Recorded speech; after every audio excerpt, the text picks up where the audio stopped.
So here is the view coming out of the house. There's the kitchen. Got this old cast iron stove I'm actually going to use today to boil down some maple sap. So the driveway, we have, unfortunately, not the most attractive house across the street, but very nice person.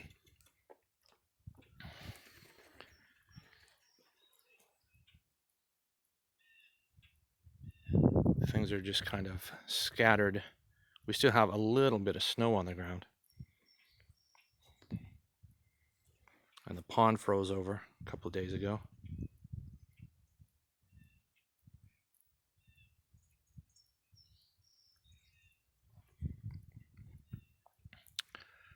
So pardon the mess here, but this is the wood pile, and eventually going to be a larger permanent woodshed that I'll build here. And then I'll have some other wood stacked up under the trees.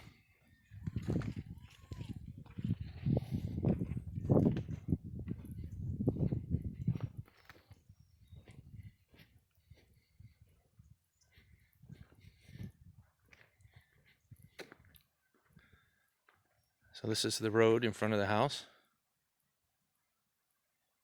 So we are actually on a crossroad, actually right at the corner intersection. But Coy Brook Road, which is the road that we're living on, probably gets, I don't know, probably maybe 7 or 8 cars a day, aside from delivery trucks and utility trucks and things like that.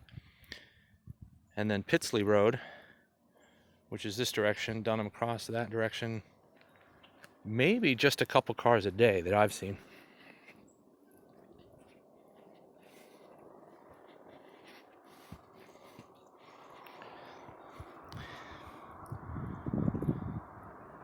So the property is very, very sloped.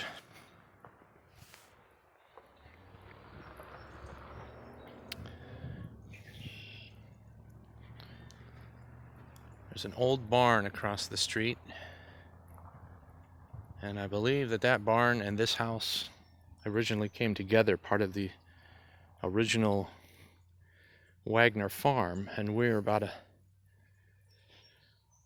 half a mile away from the Wagner Farm State Forest. So here's the garden, the shed,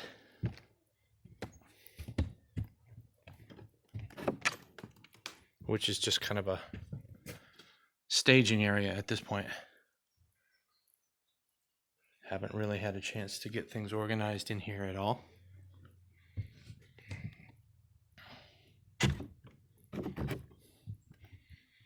There's a deer skull that I found on a walk the other day. So we've got the stand of Norway spruce up here on top of the ridge.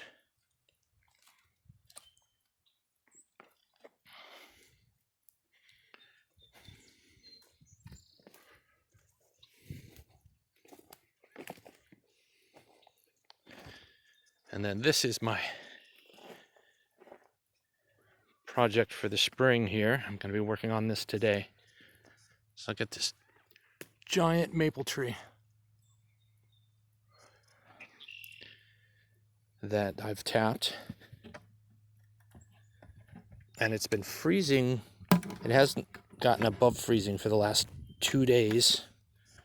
I think it's going to get into the 40s today.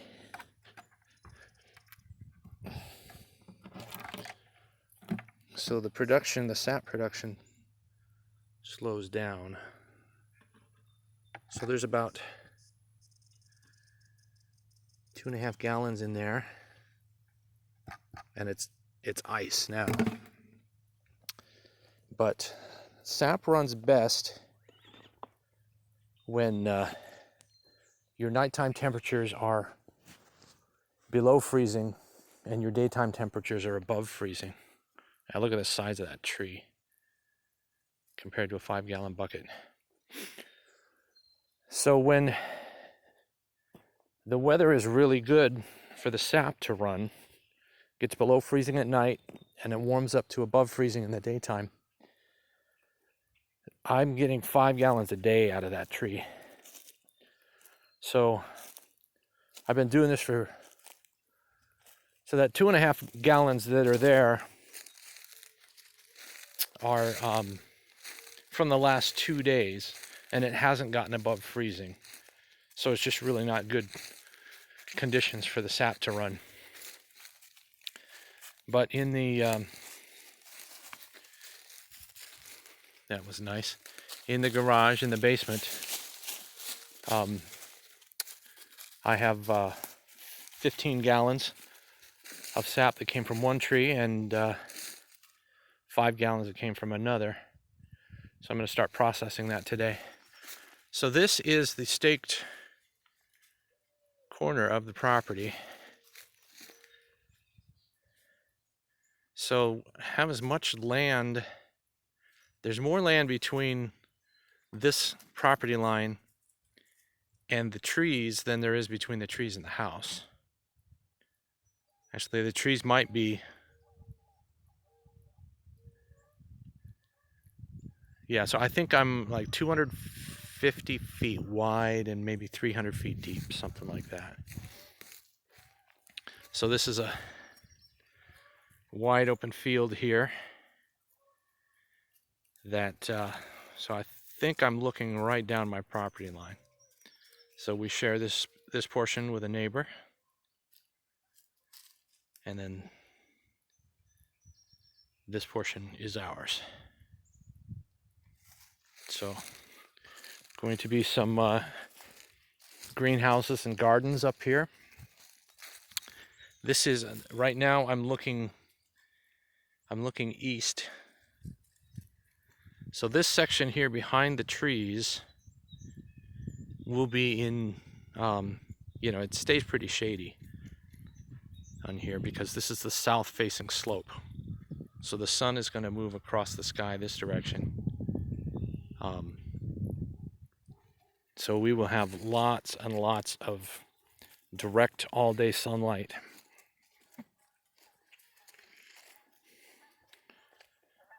So just walking across. So everything is still pretty soggy here. I'll show you in a minute. The water table is very high in this on this property. We have lots of deer activity here in the winter.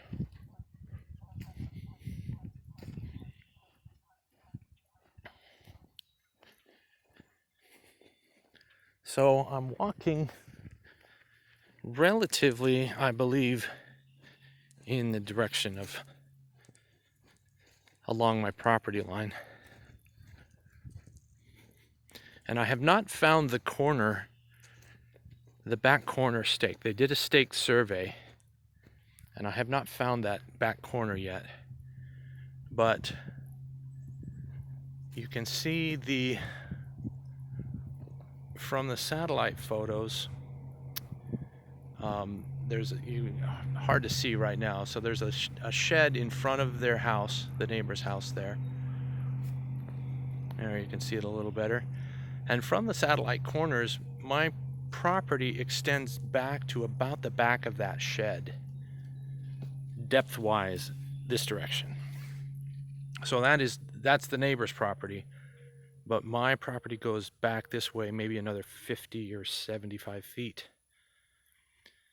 So there's a lot of trees here, some dead and down, some live, and I haven't spent any time out here without snow on the ground, so I don't even really know what this land is like. But I know there's a lot of cleanup we can do. And I want to grow some, I'm going to take advantage of the shady area back here and grow some mushrooms. And this is the back of the garage.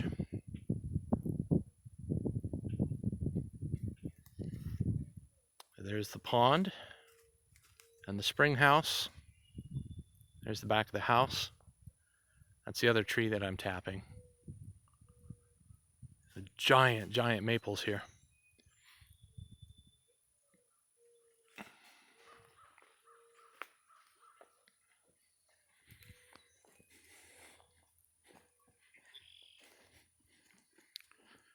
So the very interesting thing about this property is the water source.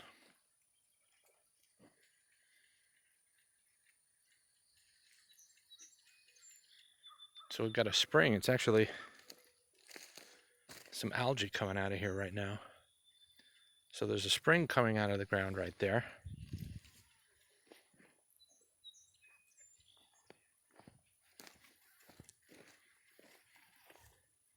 See, it's standing water coming out of the... Let's see if you can see a little bit of water flow. There's a spring coming out of the ground right there.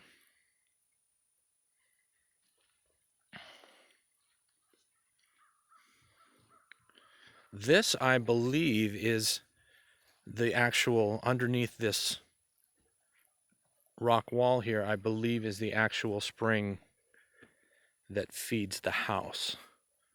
So the rock wall is, or the rock mound here is built as a heat sink so that it doesn't freeze.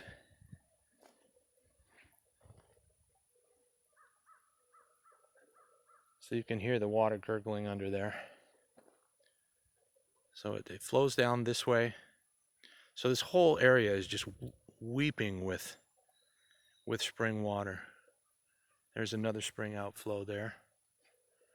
So this big tree that I'm tapping is growing right over top of the spring.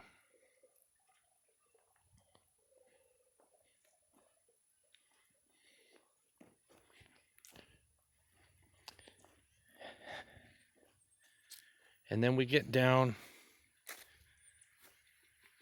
so on the other side of the garage, so the garage is on the far side of the property from the house. And it's 2-car. It's got its own electric meter, actually. So I've hardly spent any time in there. I've got a tractor and a snowblower in there. Have hardly spent any time in there. So this pond here is something that the previous owner built years ago because the spring flows through, and I guess they just had a spot here that was just always soggy and they could never properly mow it. So the guy had a pond dug. So it's just a collection pond for the spring. And it froze over. We had temperatures down in the single digits. Actually, I think we might have actually gotten below zero at one point. So the pond froze over, but not completely, because there's a water flow. So there's moving water, so it never did freeze completely over. And to our surprise, when I came out here this spring, just a couple of weeks ago, I looked in the pond and there's 3 carp in there about 18 inches long. So I guess that's what keeps the pond from freezing. So come back up here to where the spring is outflowing.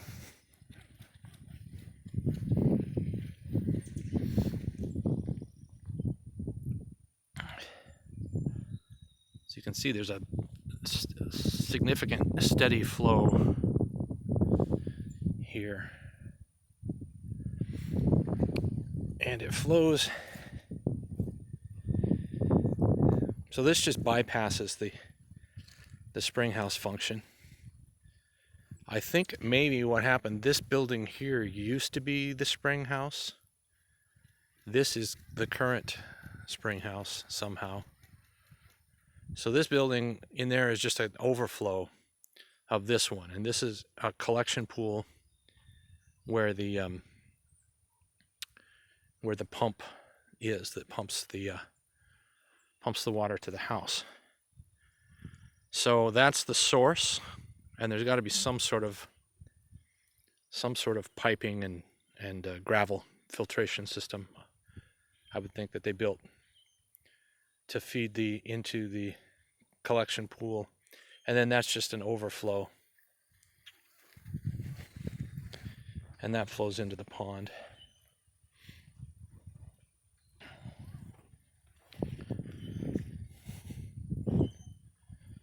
So you can see the water that's moving into the pond there. It's not even flowing out of the pipe anymore.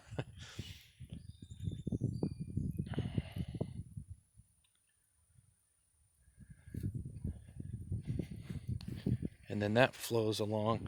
So the carp have got to be in the deepest part of the pond right now. So that flows along into a little spillway here, and it goes into a culvert under the road. And across the road from us is just some hunting property.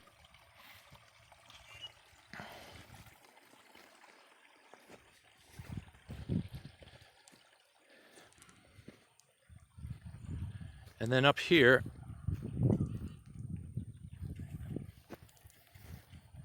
is actually another spring.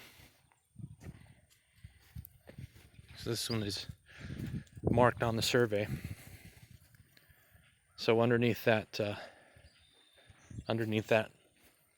it looks more like a well underneath the lid there.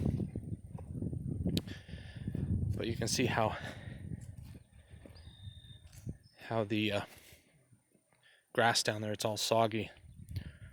So when the snow is melting, when the water table is particularly high, there's actually flowing water in here that also flows into the culvert. So this is the mud room and the deck on the back. Double doors that open into the dining room.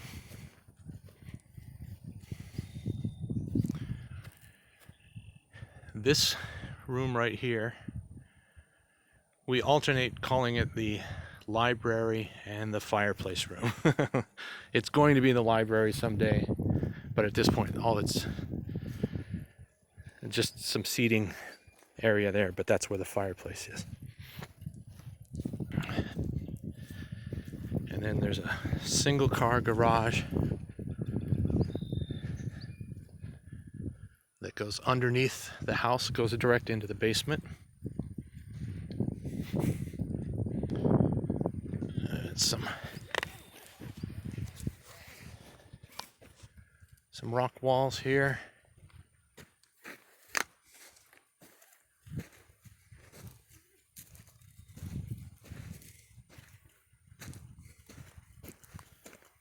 There's a nice view of the chimney. And in the front of the house, the driveway and the shed.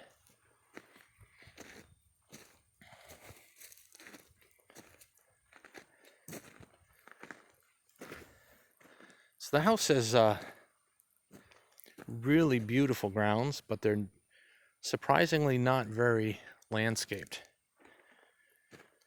So it's a pretty blank slate that we will have looking very forward this year to putting in some flower beds. Probably this year just going to experiment a little bit with watch the weather patterns, watch where the sun shines, how much water we truly get. I don't know what our rainfall here is going to be, but obviously with the springs on the property, water isn't going to be a problem. But we'll just kind of watch the property this year and find some good spots to be building the gardens later.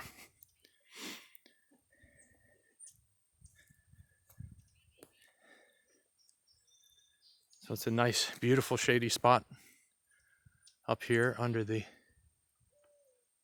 spruce trees.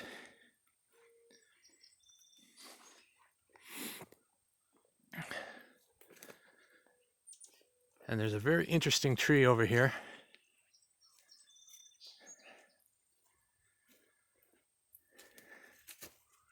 We've got a branch that grows out of this large spruce tree.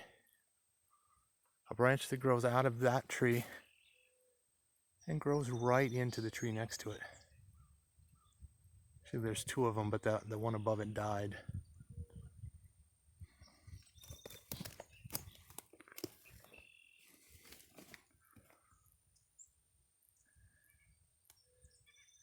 So these two trees share a branch.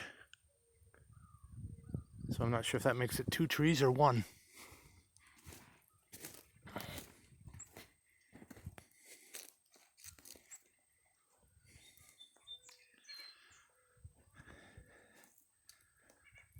A couple of old concrete deer sculptures.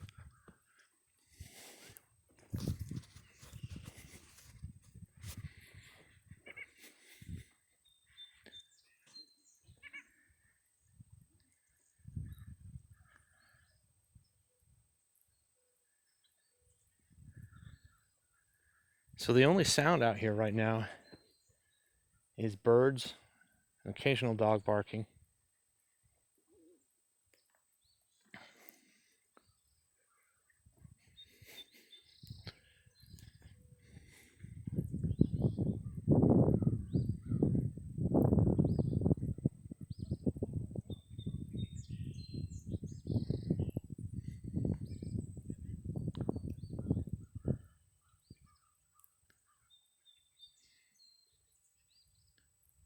And that is the outside of the country house.